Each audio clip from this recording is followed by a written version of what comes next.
rien n'est impossible. Et ceci est pour moi un credo et c'est un message que je souhaite bien sûr pouvoir livrer tout au long de la semaine lorsque nous avons un objectif, quelles que soient les difficultés que nous rencontrons, quels que soient les efforts que cela commande, la réussite est toujours possible. Donc, je le répète, rien n'est impossible.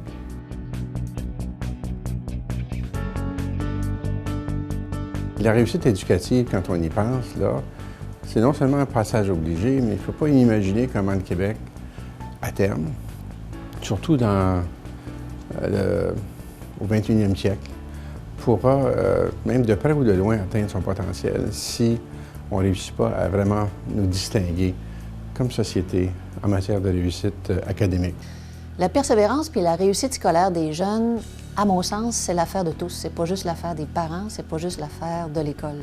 Les Alouettes et l'organisation, à partir du propriétaire, croient fondamentalement que l'aspect scolaire, l'aspect éducation est une priorité pour l'avenir. Il faut faire deux choses, à mon sens. Il faut investir des sous et il faut s'investir comme société.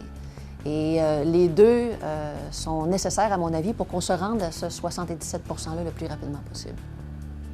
Les défis qu'on se fixe en termes de persévérance scolaire sont des défis réels. L'objectif qu'on s'est donné d'augmenter d'une dizaine de points de pourcentage le taux de réussite scolaire, c'est un défi majeur. Ça va prendre l'implication de tous. La communauté d'affaires contribue financièrement, contribue avec ses ressources. Ce que j'ai bon espoir, c'est qu'on va changer la perception, pas juste des jeunes, mais de leurs parents parfois, sur la valeur de l'éducation. Et quand on va avoir réussi cette transformation de la perception de la valeur de l'éducation, on va avoir une communauté qui encourage les jeunes.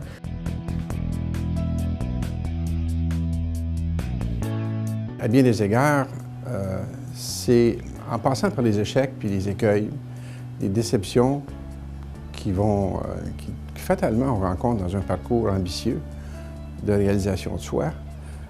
C'est en vivant ce parcours-là qu'on grandit et qu'on apprend à se découvrir nous-mêmes. Alors, on décode mal souvent l'échec, même l'échec scolaire. C'est pas une fatalité. Bien au contraire, ça fait partie d'un voyage puis d'un parcours. Alors, je dirais aux jeunes, lâche pas, fais-toi confiance, tu mérites de réussir. Ça me touche personnellement parce que j'ai 3 jeunes enfants qui sont à l'école et puis qui ont besoin de soutien et d'encadrement et qu'ils aient le privilège d'avoir des adultes, des parents près d'eux pour les aider, c'est une chose. Mais les enfants n'ont pas tous ce même privilège-là. Chaque jeune a besoin d'encouragement chaque jour. C'est tellement vrai.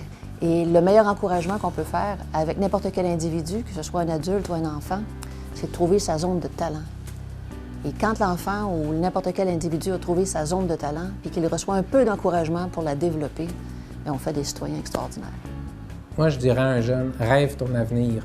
Commence dans ta tête, quand tu es seul, à t'imaginer ce que tu aurais comme carrière, ce que tu aurais comme emploi, ce que tu aurais comme type de vie. Et à partir de ce rêve-là, dis-toi que c'est possible. Accompagner quelqu'un dans le cadre de la persévérance, c'est un travail constant, c'est un travail de tous les instants et c'est surtout un travail d'écoute attentive. Si nous voulons que les jeunes persévèrent, nous devons trouver pour eux un espace pour les écouter, un espace pour les comprendre, un espace pour les accompagner. Moi, Gilles Petitclerc, la persévérance scolaire, j'embarque.